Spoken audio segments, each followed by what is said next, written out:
It means love and continued fighting for rights, and it means being who you are. I was the first senator to ever attend a pride parade, but I won't be the last. We built Washington, D.C. Oh, really? Yeah, I noticed it looks just like Zimbabwe. Doesn't it look just like the Congo? Amazing. The mud huts and the cow shit floors when you walk into various places in D.C. I don't know where that amazing Roman, Greek and Roman style column architecture came from in D.C., because I don't remember seeing anything like that in sub-Saharan Africa ever to this day. But they apparently built Washington, D.C. Oh, they believe it. They will fucking say this shit and believe the shit out of it. They have to. The truth is devastating. You're too stupid to build anything. You weren't explorers. You didn't even have the wheel. The only ships that were leaving the African coast, unfortunately, were packed with you motherfuckers to come and do an easy job. And we've regretted it ever since. But there weren't any African explorers taking to the seas on boats they built. But they built everything, responsible for everything. Peanuts and the stoplight, I think. So here's a Haitian woman, because the Trump administration has said if you are on temporary protective status from Haiti, you got to get out of here. You got to go back to Haiti. That's the T part in the TPS, temporary protective status. The T part, temporary, is a very important part of this. There are people here for 20 years, 2 decades, under the temporary protective status. And of course, the liberal politicians here in America are saying we need to extend it.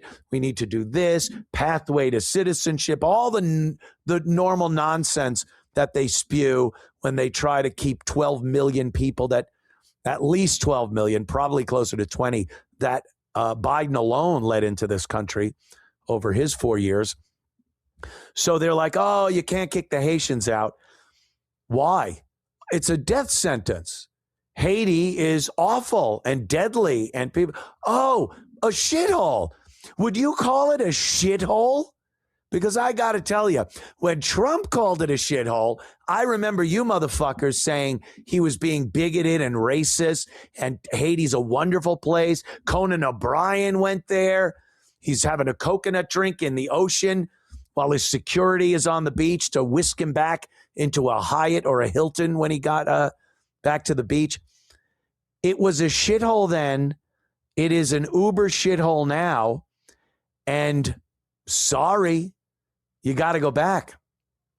I would think for being here 20 years and you're still on temporary protective status, that you could have learned some things by being in this wonderful country, the United States of America, that you can now proudly take back to Haiti and give people wisdom, knowledge, expertise in building. And you could rebuild your country and make it a great place so you don't have to stay here temporarily for 20 fucking years. How about that? How about you go with your newfound wisdom and knowledge and go to Haiti and talk to the warlord as he's snacking on a baby leg, and you could tell him the wonders of bricklaying, plumbing, maybe something like that. Can we all agree? So here's a fat Haitian woman, and even the Haitians are yelling and bitching and complaining and taking credit for building America. Let's watch. This is the time for all of us to raise our voices and to say this country is also our country, is also the country of our immigrants, because we are the one who built it. The cries of Dr. Gerald Gabot, the Haitian immigrant in charge of the Immigrant Family Services Institute.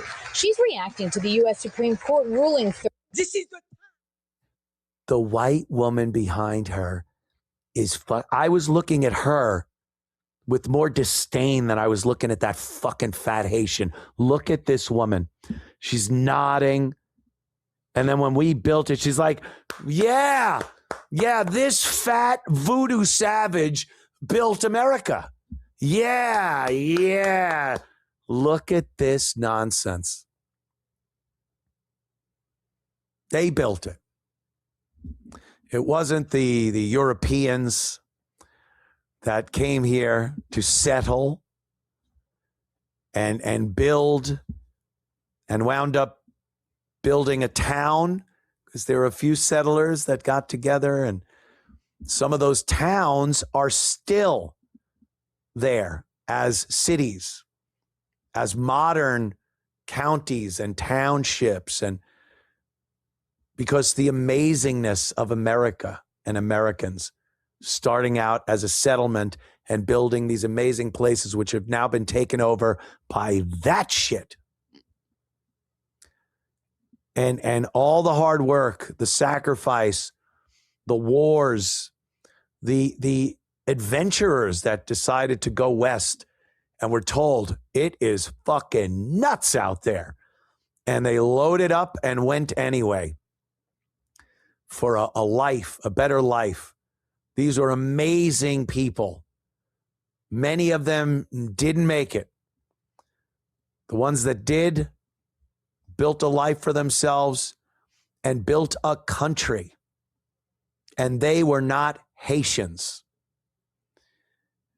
When I hear this, that's all I think about are the actual people that did build this country.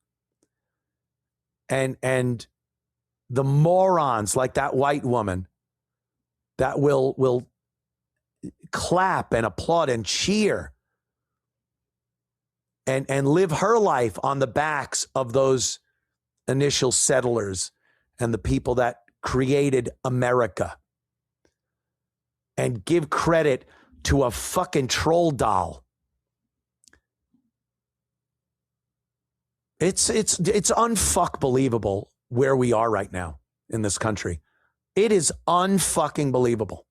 This fucking fat twat should have been called out right there on the podium. Someone should have walked up and said, what have you built? What did you build? What did Haitians build in this country that made this country a better place? Look at Haiti. It's a fucking disaster area, literally a disaster area. The money we poured into that the Clintons didn't take. Every time we're being asked to help. Do you know the billions and billions and billions of dollars we poured into African nations since the inception of the United States of America, since we were able to get a country where we could take a look around and go, hey, we're doing pretty good. Who can we help out? And then these charity organizations and people go, well, you know, there's children starving in Africa. And America met the challenge. They answered the call and said, okay, let's see what they need. Let's gather up some resources and money and help. This was over 100 years ago, well over 100 years ago. And they're still starving. They're still living in huts. They're still chopping each other's heads off. They're still eating babies. Disease. How long? How long are we supposed to just keep giving when there's no indication that they can take care of themselves in any way, shape, or form? And what I was saying was, I'm from the school of thought that thinks if Western civilization hadn't given African nations, sub-Saharan African nations, all this money, and all this help and aid, care packages, the Red Cross, I think we would have seen some pretty big extinction level events happening in Africa. Extinction. And again, prove me wrong.